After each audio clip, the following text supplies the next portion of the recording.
Hey you guys, thank you so much for clicking on this video. Long time no see. This video I'm going to do a little bit differently. I'm not going to go through, I'm not going to show the entirety of every step.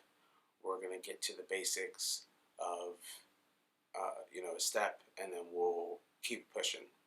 So I'm going to be doing this probably for future videos just to save on time and energy.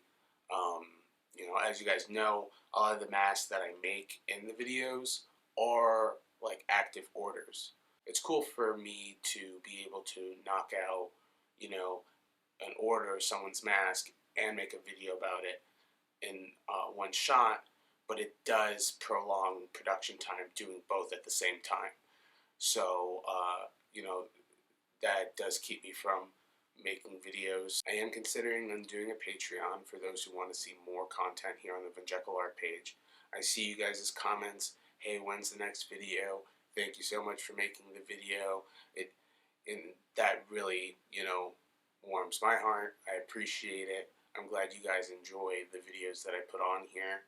And if we get the Patreon all ready to go and enough people want to pitch in and support the channel, that's great. That means more video content for you guys. So, like I said, if that's something that you guys would be interested in, comment down below, let me know. Today we're going to be working on the Blood Angel mask, which is a variation of my skull design. So it's a pretty popular one, so hopefully you guys can enjoy this.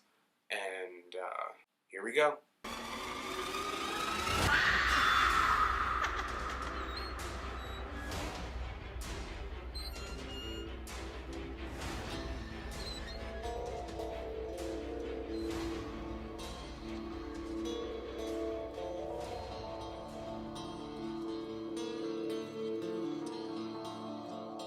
Hey guys, thanks so much for clicking on this video. In today's Making a Mask video, we're going to be making a Blood Angel mask.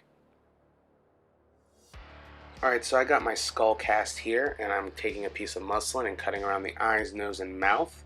We're going for like a kind of like dead sheet, ghost zombie look type thing, phantom style. And I'm going to take latex, I'm going to brush on the cast under the muslin and press the muslin onto the cast, and we're going to start with a contact cement blood pigment mix, and we're going to do that all around the mouth, make an extra bloody mouth. Then we're going to throw a wash on it, wipe it off. You guys have seen this in previous videos. And then we can move on to our hairing. We're going to add a few spots of sparse hair, and now we're going to go into the airbrushing. Like I said in the intro video, guys, I'm going to be going through these parts that are repetitive, that we see all the time in the other videos. There's no reason for me to go over them over and over again. Now here is something that I want to show you guys with the airbrushing. This right here is called a figure 8.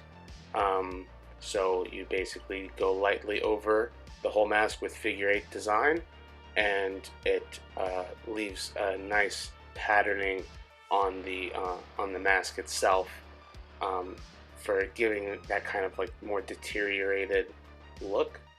You can do that for like even on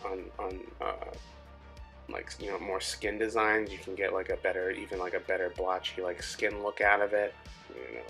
Rigor mortis with that type of thing, depending on what colors you do.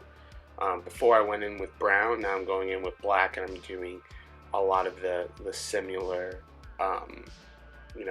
airbrush techniques with the black paint, and that should bring everything all together nicely. And then after we finish the airbrushing, we'll move on to seal the mask, and that'll take us to our final product.